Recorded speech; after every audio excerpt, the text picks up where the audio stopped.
ನನ್ನ ಭಾರನ ಕಡಿಮೆ ಮಾಡಿದ್ದಾರೆ. ನಾನು ಅದಕ್ಕೆ ಹೆಚ್ಚು ಮಾತನಾಡಲಿಕ್ಕೆ ಹೋಗಲ್ಲ. ಕೆಲವು ವಿಚಾರಗಳನ್ನು ಮಾತ್ರ ಹೇಳಲಿಕ್ಕೆ ಬಯಸ್ತಾ ಇದ್ದೇನೆ. ಯಾಕಂದರೆ ಅಶೋಕ್ ಅವರು, ನಾನು ಅವರು ಭಾಷಣ ಮಾಡುವಾಗ ಪೂರ್ಣ ಕೂತಿದ್ದೆ, ಪೂರ್ಣ ಕೇಳಿದೆ. ಪ್ರಾರಂಭ ಮಾಡಿದಿಂದ ಕೊನೆಯವರೆಗೂ ಕೂಡ ಕೇಳಿದೆ. ಮತ್ತು ನಾನು ಒಂದೇ ಒಂದು ರಿಯಾಕ್ಷನ್ನು ಕೂಡ ಮಾಡಲಿಲ್ಲ.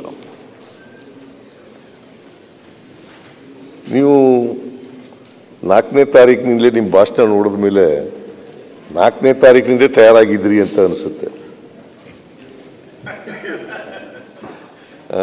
ಯಾಕೆ ಏನಾಗ್ತಾ ಇದೆಯಾ ಸುನೀಲ್? 4ನೇ ತಾರೀಕಿನಿಂದ ತಯಾರಾಗಿತ್ತು.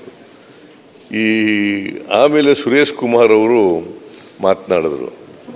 ಅವರು ಒಳ್ಳೆ ಮಾತುಗಾರರು, ಅದರ ಬಗ್ಗೆ ಎರಡನೇ ಮಾತಿಲ್ಲ. ಈ ಶೇಕ್ಸ್ಪಿಯರ್ ನಾಟಕ ನೋಡಿದ್ದೀರಾ? ಶೇಕ್ಸ್ಪಿಯರು ಅವ್ರ ನಾಟಕದಲ್ಲಿ ಮಾರ್ಕ್ ಆಂಟೋನಿ ಅಂತ ಬರ್ತಾರೆ.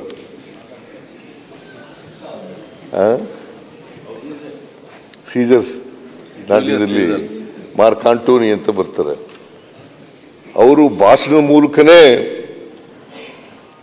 ದಂಗೆ ಹೇಳೋ ರೀತಿಯಲ್ಲಿ ಭಾಷಣ ಮಾಡ್ತಾರೆ. ಒಳ್ಳೆ ಮಾತುಗಾರರು ಇವರು ಕೂಡ.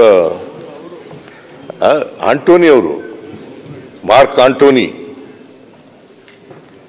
ಶೇಕ್ಸ್ಪಿಯರ್ ನಾಟಕದಲ್ಲಿ ಮಾರ್ಕ್ ಆಂಟೋನಿ, ಆ ಥರ ಅವರು ಕೂಡ ಮಾತಾಡಿದ್ದಾರೆ. ಕೃಷ್ಣಪ್ಪನವರು ಕೂಡ, ಅವರೆಲ್ಲೋ ಇಲ್ಲ, ಅವರು ಕೃಷ್ಣಪ್ಪನವರು ಕೂಡ ಮಾತಾಡಿದ್ದಾರೆ.